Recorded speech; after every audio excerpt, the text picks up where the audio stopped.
তো অ্যালকেন দেখো এখানে একটা অ্যালকেন দেওয়া আছে, অ্যালকেন হিসেবে এখানে ইথেন দেওয়া আছে।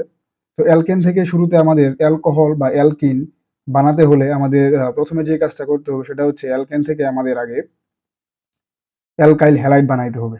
আমাদের অ্যালকেন থেকে যখন অ্যালকিন বা অ্যালকোহল বানাইতে বলবে, শুরুতে আমাদের অ্যালকেনকে অ্যালকাইল হ্যালাইড বানাইতে হবে। তো অ্যালকেন থেকে কিভাবে অ্যালকাইল হ্যালাইড বানাইতে হয়? প্রথমে অ্যালকেনকে আমাদের ক্লোরিনেশন বিক্রিয়া করতে হবে। প্রথমে অ্যালকেনকে ক্লোরিনেশন বিক্রিয়া করে অ্যালকাইল হ্যালাইড বানাইতে হবে। তো অ্যালকেনের সাথে তুমি যদি ক্লোরিন যুক্ত করো ইউভির উপস্থিতিতে, তাহলে কি হবে? তাহলে তোমার এখান থেকে একটা হাইড্রোজেন সরে যাবে, একটা ক্লোরিন এসে এখানে বসবে। তোমরা অবশ্যই ক্লোরিনেশন বিক্রিয়াটা পড়ছো, যে ক্লোরিনেশন বিক্রিয়া কি হয়, অ্যালকেন থেকে একটা হাইড্রোজেন বের হয়ে যায়, একটা ক্লোরিন যুক্ত হয়। তো এই জায়গায় এই কাজটাই হবে, এখান থেকে CH3, এখান থেকে একটা হাইড্রোজেন বের হয়ে যাবে, তার মানে এখানে CH3 থেকে হয়ে যাবে CH2, আর এখানে একটা ক্লোরিন এসে বসবে, তাহলে একটা ক্লোরিন বসলে হবে Cl। আর এখান থেকে যেহেতু একটা হাইড্রোজেন বের হয়ে গেছে এবং এখান থেকে একটা ক্লোরিন বসছে, আর একটা ক্লোরিন আছে, তাহলে এখানে এই হাইড্রোজেন এবং ক্লোরিন মিলে হবে HCl। তো আমরা অ্যালকাইল হ্যালাইড পেয়ে গেলাম। আমাদের অ্যালকাইল হ্যালাইডটা হলো এখানে ইথাইল ক্লোরাইড। এই অ্যালকাইল হ্যালাইডের নাম কি? Ethyl chloride.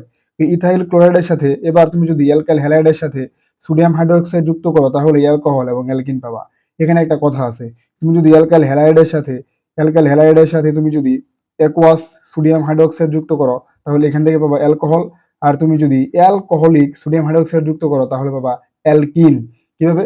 তুমি দেখো, তুমি যখন অ্যালকাইল হ্যালাইডের সাথে সোডিয়াম হাইড্রোক্সাইড যুক্ত করবা, তখন এই সোডিয়াম এবং এই ক্লোরিন বিক্রিয়া করে হয়ে যাবে সোডিয়াম ক্লোরাইড। Sodium chloride.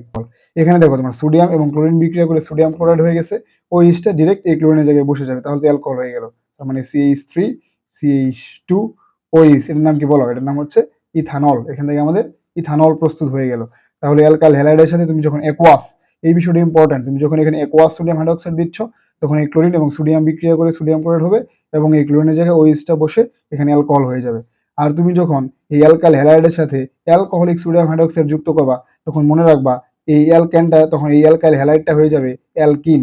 দেখো এখানে 2 কার্বনের অ্যালকাইল হ্যালাইড আছে, এখানে CH3 CH2 Cl, এখানে ইথাইল ক্লোরাইড কি 2 কার্বনের অ্যালকিনের নাম কি বলো? 2 কার্বনের অ্যালকিনের নাম হচ্ছে ইথিন।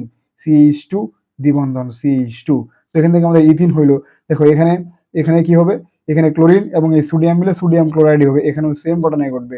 আর এখানে যে কাজটা হবে, এই OH, এবং তুমি দেখো, তুমি যদি খেয়াল করো, তাহলে এখানে CH2 নিছো তুমি, এখানে এখানে CH2 ছিল, এখানে CH2 বসাইছো, কিন্তু এখানে CH3 ছিল, তুমি এখান থেকে CH2 বসাইছো, তার মানে এখানে একটা হাইড্রোজেন আছে, একটা হাইড্রোজেন, এবং এই OH মিলে হয়ে যাবে এই জায়গায় পানি।